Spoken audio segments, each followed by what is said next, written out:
Hello everybody, this is video 7.5. This is on inversely proportional relationships. So as I mentioned in video 7.4, this is sort of a companion piece to 7.4. So I don't know why you would have watched this before that, but if you haven't watched that, make sure you go back and watch 7.4 because this video sort of works in concert with that pretty well. So let's get started. I'm going to take a very similar approach to this video that I did with 7.4. And so I have an example here that we're going to work through. And I want to show the same three characteristics and how they're different from proportional, or what's sometimes called directly proportional.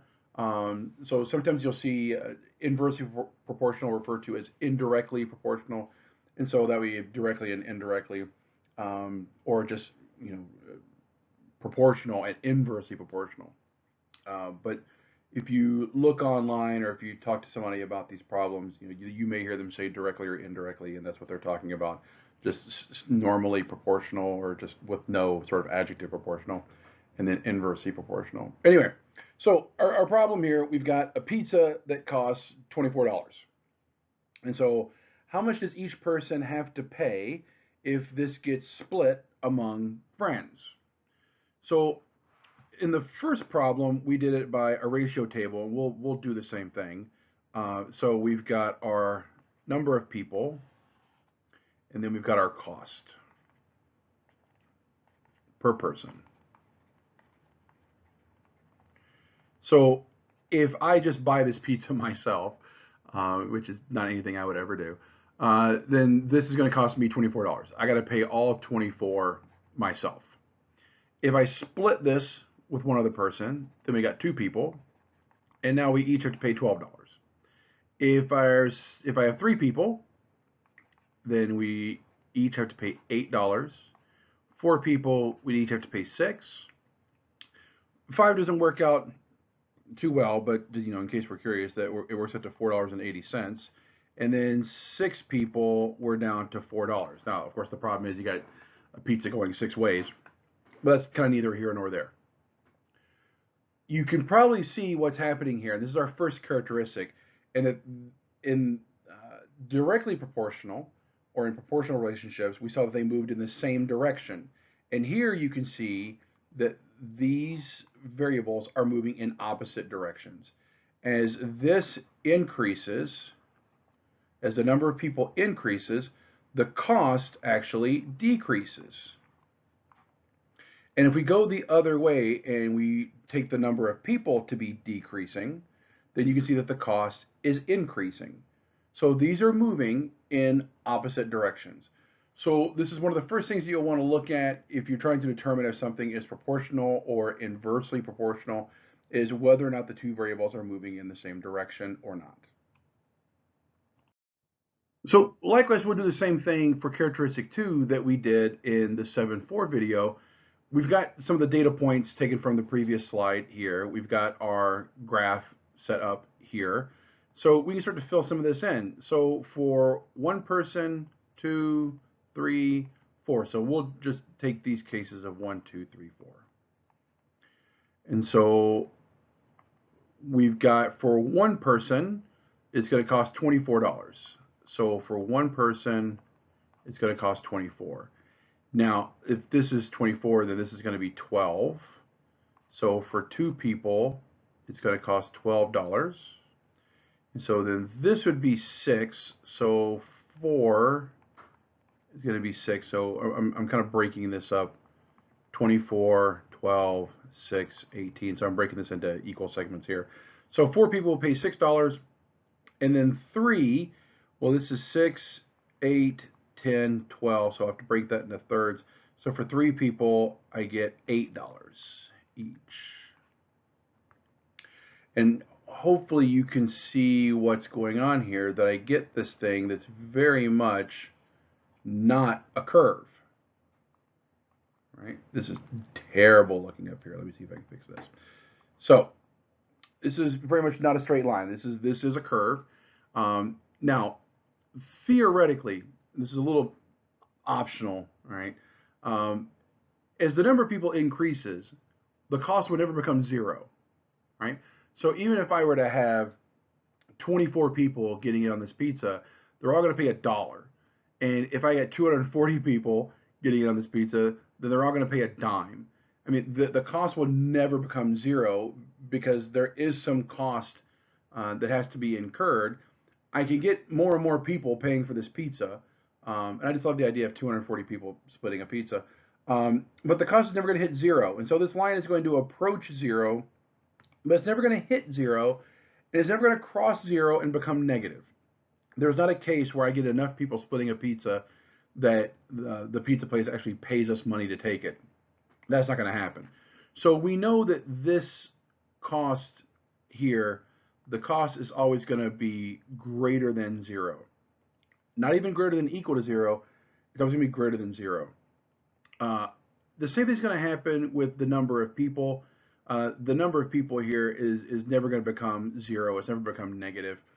From a realistic standpoint, if there were zero people getting in on this pizza, if you order this pizza, nobody pays for it. From a theoretical standpoint, I guess the cost is infinite per person. We're not going to worry about that. It's never going to happen. So we know that the number of people is also going to have to be greater than zero. Somebody's got to be paying for this pizza. Um, we also, like we mentioned in the previous slides, we're not really worried about negative cases for this. We're not worried about what happens if negative people are paying for the pizza or if the cost is somehow negative. The constraints of this problem make it so that we're existing within this first quadrant here, that we're just dealing with positive costs and positive numbers of people. So we don't need to worry about these negative cases so much. But this is important. We saw in the previous slide that it went through 0, 0, and it formed a straight line. Here, we're not going to go through 0, 0. In fact, neither variable is going to be equal to 0, and we don't form a straight line. We form this curve. Um, a lot more we could say about this curve and the nature of this curve, but we're going to leave that for now. So this third characteristic, which is probably the most complex, is this idea of a constant product. So the number of people that we had, so we had the people and we had the cost. So one person paid 24, two people paid 12, three people paid 8, four people paid 6, five people paid 480, four people, oh, I'm sorry, 6 people paid 4. So what we have here is we have a constant product. We have that the number of people times the cost is always going to be equal to 24. We could think of this P as being the the C is the cost here. And so the P here is people, and then my cost is dollars per person. So you can see that these units cancel out, and then we get something that's just in dollars. So all the units check out that we're dealing with something that's that we get in dollars here at the end. But if we compare this to 7.4, where the variables acted as a constant quotient, this acts as a constant product. And so if you were to go back and look at the previous problem, if you take the product of the two variables, then you don't get the biodiesel and the petrodiesel. Their product is not constant. And the same thing here, if we were to take these as fractions, we get 1/24, we get 1/6, we get 3/8. So these are not as a constant quotient. This is the most sophisticated, this is the most abstract, and to some extent probably the most difficult. It allows us to get an equation, which is good. It gives us a lot of portability and a lot of generalizability, but it's probably the hardest thing to construct and the hardest thing to understand. So these are the three characteristics that I want you to understand about inversely proportionate.